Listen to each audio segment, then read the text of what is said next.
ब्रह्मा कुमारीज?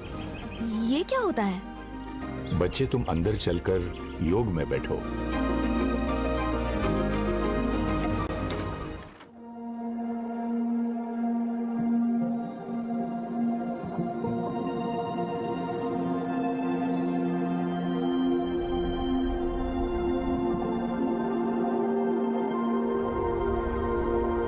कितनी शांति है, कितनी पावर है, इतना लाइट फील हो रहा है।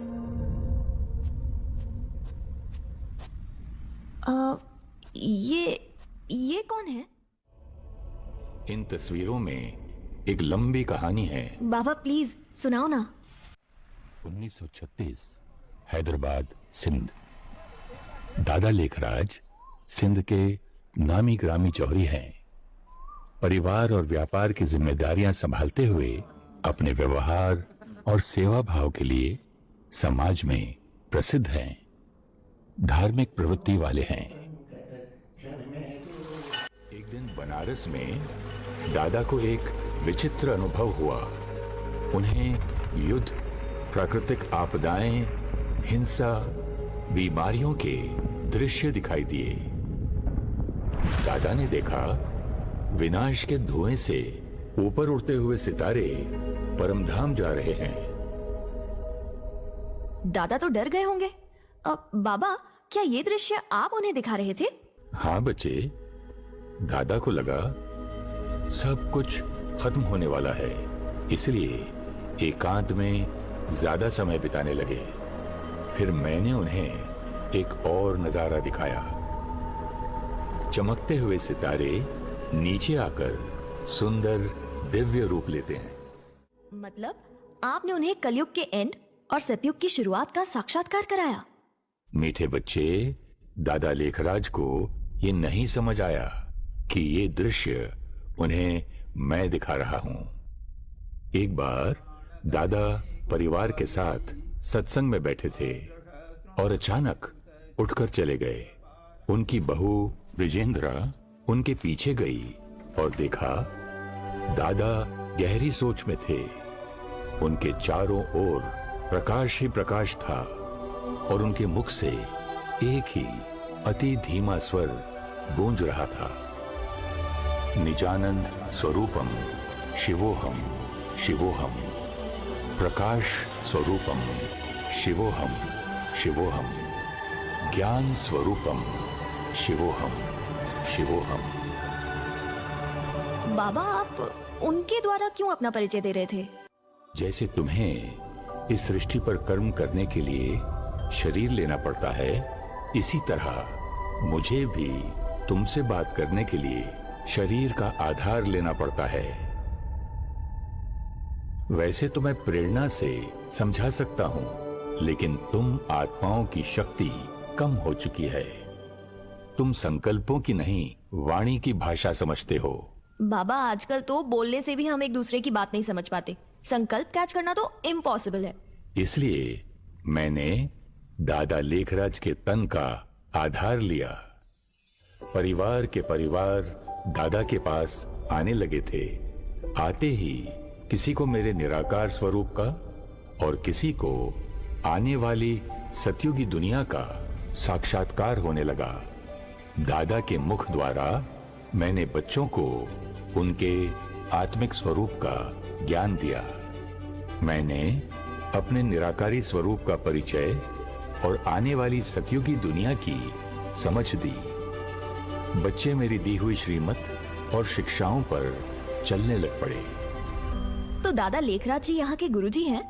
मीठे बच्चे, सृष्टि परिवर्तन का ये कार्य मैं करवा रहा हूँ। दादा तो निमित्त है। जैसे तुम ज्ञान पढ़ रहे हो, स्टूडेंट हो, ऐसे ही दादा लेखराज पहला स्टूडेंट था। दादा ने तो खुद अपनी कमी कमजोरियां खत्म करने का पुरुषार्थ किया। ये छोटे छोटे बच्चे क्यों ऐसे बाहर खड़े हैं?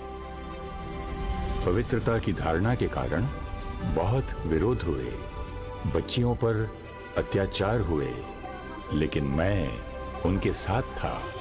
हर विघ्न को स्थिरता से पार करते 14 साल की तपस्या के बाद 300 बच्चों का पहला संगठन 1950 में कराची से माउंट आबू राजस्थान पहुंचा।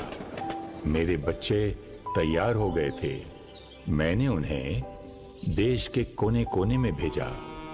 हर एक को ये संदेश देना था कि मैं निराकार परमात्मा सृष्टि पर आ चुका हूं। ज्ञान और योग बल से सतयुग लाना है। मैंने दादा लेखराज का नाम प्रजापिता ब्रह्मा रखा और बच्चे उन्हें प्यार से ब्रह्मा बाबा बुलाते हैं। ओह, इसीलिए बाहर भी ब्रह्मा कुमारीज लिखा था। क्या मैं ब्रह्मा बाबा से मिल सकती हूँ? ब्रह्मा बाबा 18 जनवरी 1969 को अव्यक्त हो गए, लेकिन मेरा कार्य तो और तीव्र गति से सारे विश्व में फैलता गया।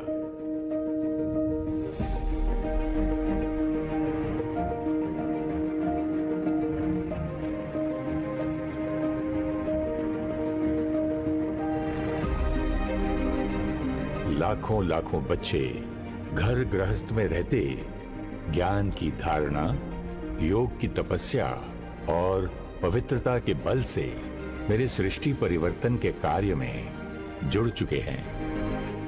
लाडले बच्चे, तुम ही सतयुग में थे, तुम ही त्रेता युग में आए, फिर द्वापर युग में पहुंचे, अब घोर कलयुग में हो। जिस कलयुग से तुम परेशान हो वो किसने बनाया? तुम्हारे काम, क्रोध, लोभ, मोह के संस्कारों ने बनाया। जिस नई दुनिया का तुम इंतजार कर रहे हो वो कौन बनाएगा? तुम ही तो बनाओगे। क्या सोच रहे हो बच्चे? द्वापर युग से तुम कहते आए कि जब धर्म की अति ग्लानि होगी तो परमधाम से मैं आऊंगा। मैं आया हूं सतयुगी संस्कार बनाने का ज्ञान और शक्ति देने। ये मत सोचना सतयुग बहुत दूर है। सतयुग तो बस आया कि आया। एक तरफ मेरे ढेर बच्चे अपने विकारों वश इस कलयुग को अति में लेकर जा रहे हैं।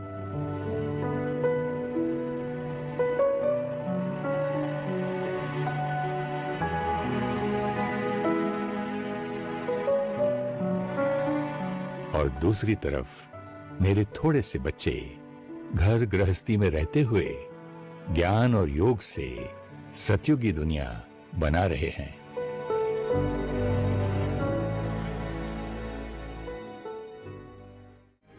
बाबा, क्या मैं भी आपकी शिक्षाओं पर चल सतयुगी संस्कार बना पाऊंगी? मीठे बच्चे, बाबा सदा आपके साथ है। हिम्मत का एक कदम आपका और पदम गुणा मदद बाप की। सफलता तो निश्चित है बच्चे। शुक्रिया बाबा, शुक्रिया बाबा।